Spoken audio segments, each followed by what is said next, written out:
Hello everyone, and welcome to Story Corner Adventures. Today we have chapter 1 of an ongoing adventure. This adventure is called The Wheel on the School. It was written by Meindert DeJong around 1963 or 1964.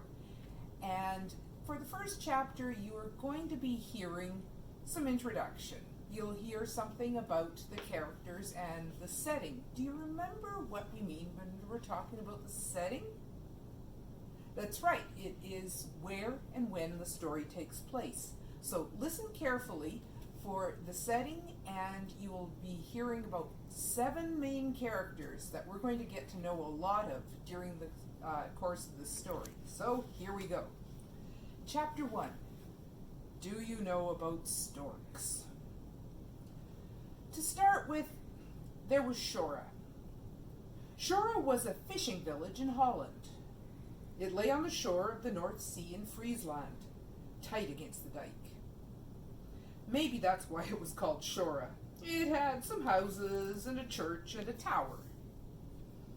In 5 of those houses lived the 6 school children of Shora. So that is important. There were a few more houses, but in those houses lived no children, just old people. They were, well, just old people. So they weren't too important. There were more children too, but young children, toddlers, not school children. So that is not important either. The 6 children of Shora all went to the same little school. There was Yella. He was the biggest of the 6. He was big and husky for his age. There was Ilka. He was slow and clumsy, except his mind. His mind was swift.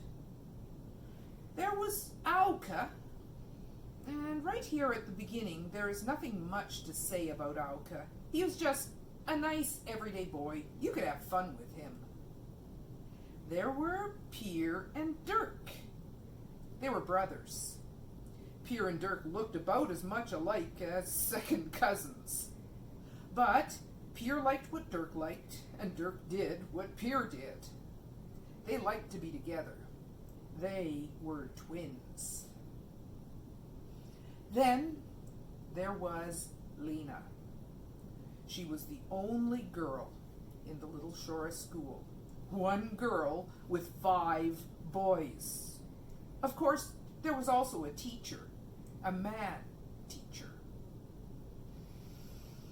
Maybe to begin with, we really should have started with Lena. Not because she was the only school girl in Shora, but because she wrote a story about storks. There were no storks in Shora. Lena had written this story about storks of her own accord. The teacher hadn't asked her to write it. In fact, until Lena read it out loud to the 5 boys and the teacher, nobody in school had ever thought about storks. But there, one day, right in the middle of the arithmetic lesson, Lena raised her hand and asked, "Teacher, may I read a little story about storks? I wrote it all myself, and it's about storks." Lena called it a story, but it was really an essay, a composition. The teacher was so pleased that Lena had written a little piece of her own accord, he stopped the arithmetic lesson right there and let Lena read her story. She began with the title and read on.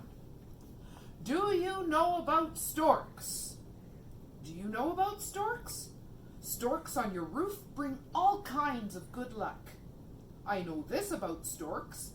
They are big and white and have long yellow bills and tall yellow legs. They build great big messy nests, sometimes right on your roof. But when they build a nest on the roof of a house, they bring luck, good luck to that house and to the whole village that house stands in. Storks do not sing. They make a noise like you do when you clap your hands when you feel happy and good. I think storks clap their bills to make the happy sounds when they feel happy and good. They clap their bills almost all the time, except when they are in the marshes and ditches, hunting for frogs and little fishes and things. Then they are quiet. But on your roof, they are noisy. But it is a happy noise, and I like happy noises. That is all I know about storks. But my aunt in the village of Ness knows a lot about storks, because every year 2 big storks come to build their nest right on her roof. But I do not know much about storks, because storks never come to Shora. They go to all the villages all around, but they never come to Shora. That is the most that I know about storks. But if they came to Shora, I would know more about storks. After Lena had finished reading her story, the room was quiet. The teacher stood there looking proud and pleased. Then he said, "That was a fine story, Lena, a very fine composition, and you know quite a lot about storks." His eyes were pleased and bright. He turned to Big Yella. "Yella," he said, "what do you know about storks?" About storks, teacher?" Yella said slowly. "About storks? Nothing." He looked surly and stubborn because he felt stupid. He thought he ought to explain. "You see," he told the teacher, "I can't bring them down with my slingshot. I've tried and tried, but I just can't seem to do it." The teacher looked startled. "But why would you want to shoot them down?" "Oh, I don't know," Yella said. He wriggled a little in his seat. He looked unhappy. "Because they move, I guess." "Oh," the teacher said. "Peer," he said then. "Dirk, what do you twins know about storks?" "About storks?" Peer asked. "Nothing." "Dirk," the teacher said. "Just the same as Peer," Dirk said. "Nothing." "Peer," the teacher said, "if I had asked Dirk first, what would have been your answer?" "The same as Dirk's," Peer answered promptly. "Teacher, that's the trouble with being twins. If you don't know something, you don't know it double." The teacher in the room liked that. It made everybody laugh. "Well, Alka," the teacher said, "how about you?" Alka was still chuckling and feeling good about what Peer had said, but now he looked serious.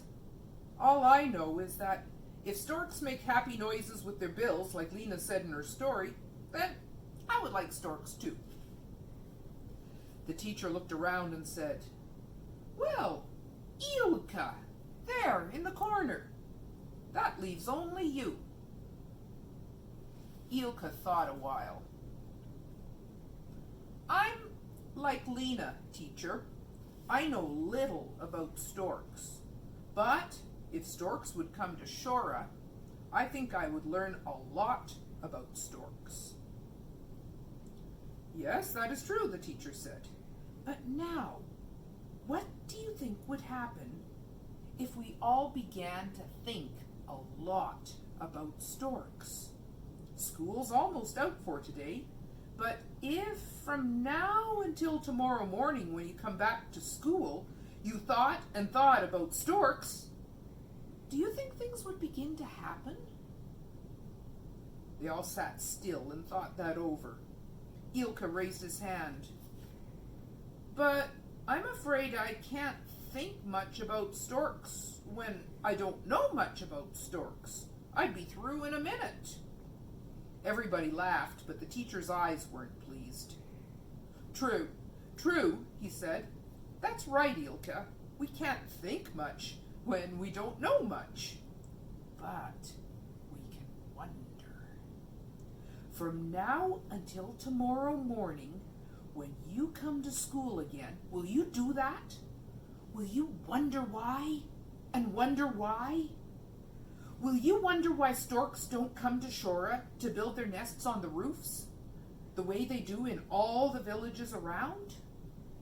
For sometimes, when we wonder, we can make things begin to happen. If you'll do that, then school is out right now."